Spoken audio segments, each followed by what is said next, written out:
làm chuyện nhé nhé má nó về mình hay bị đổ lọt tiền rồi lọt tiền khác nữa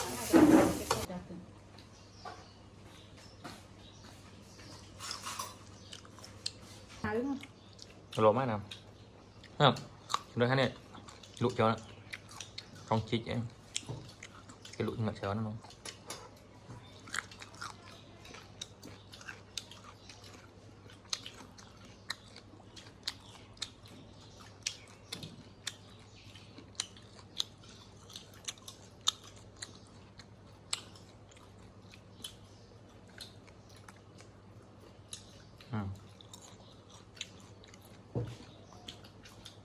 hai vô đấy bùa bờ tới tình trời đây nè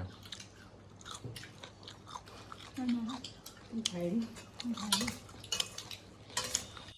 bơi ôi chả nào nè mình lót miền dịch lang quá tắc mẹ mẹ bơi nó mẹ mẹ ơi mình chia bơi chả nào nè miền dịch lang quá tắc mẹ mẹ ơi học thông tắc là kéo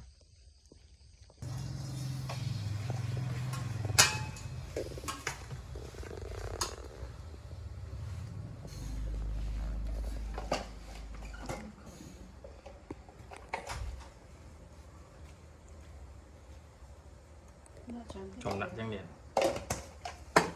không nào giờ lại làm rồi ăn này nhở con trồng cái đá nó quanh bốn này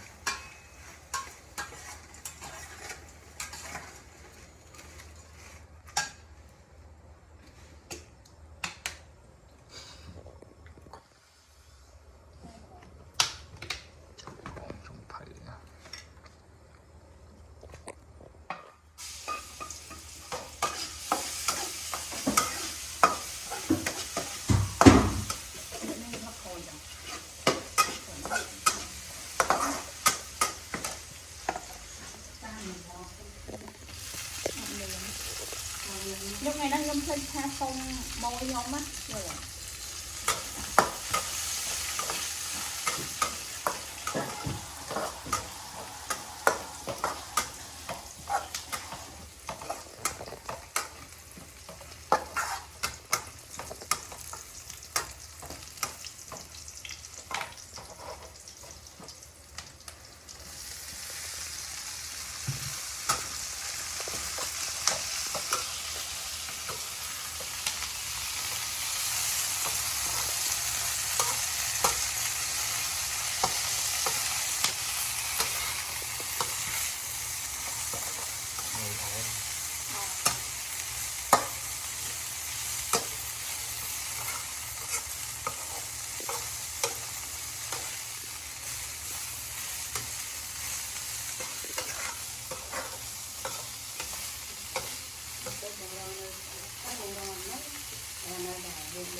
tới chép cái chắp anh này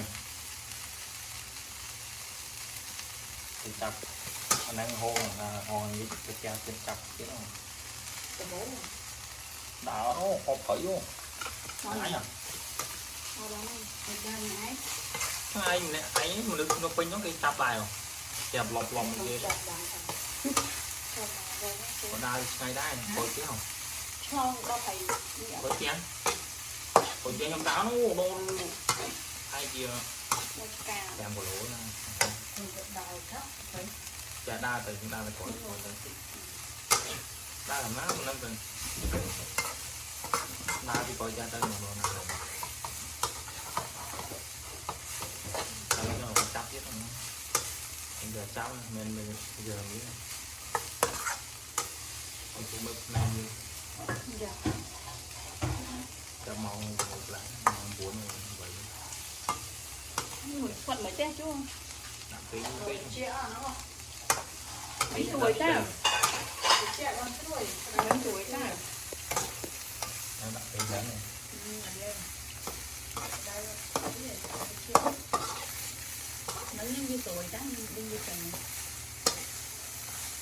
là tôi nhóc mà đây à ăn này bánh cho bánh tinh đây tinh của bấy mà không bao giờ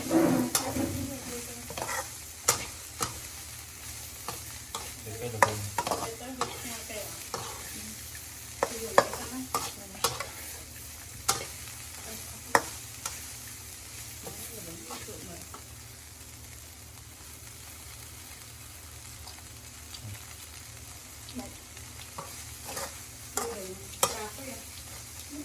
gì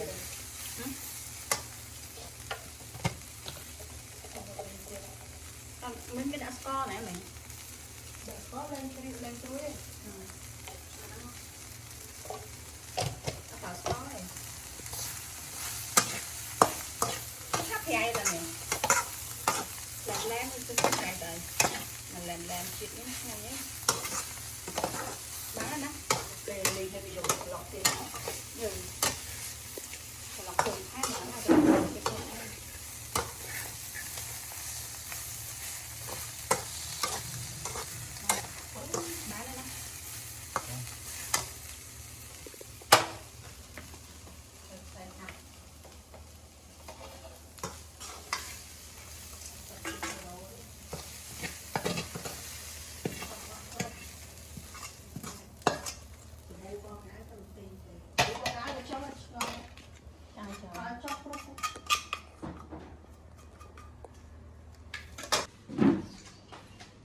Bukan penyuruh ini berjatuh.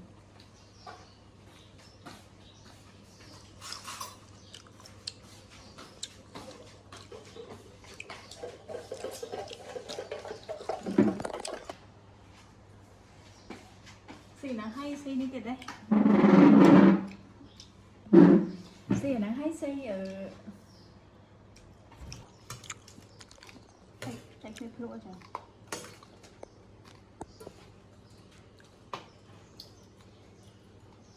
Được cái rồi. Thêm phục bột xong đây, để đặt nặng một em đấy. Này nó cái một chút cái là nó sẽ đi ta.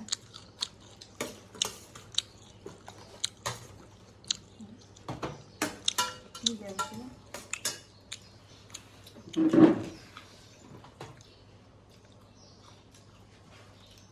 Cắt trong cái này. Ngay cái mơ. Nè. Cờ tua. Thấy đã. Bong nó nguội thì đặt à. Còn là phải liệu á. Đúng rồi. Nhưng mà mình đặt ao nhưng mà. ngay nha bông Bữa thì chụp anh cho anh chỉ là từ mong hai cho con hai mình mấy hai anh mong cho anh mà còn lẩu á Sao đúng không lỗ máy nào thấy không đây hai này lụi cho nó không chích em cái lụi ngợt cho nó không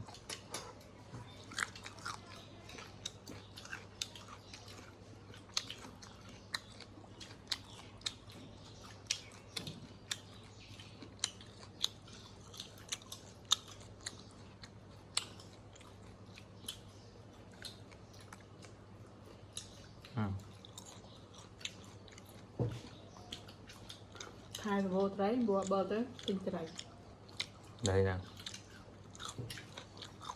tinh thấy không có khó khăn lắm thấy cái thớt lốc nơi sai nữa có hai nữa có hai này như vậy nó lớn lắm này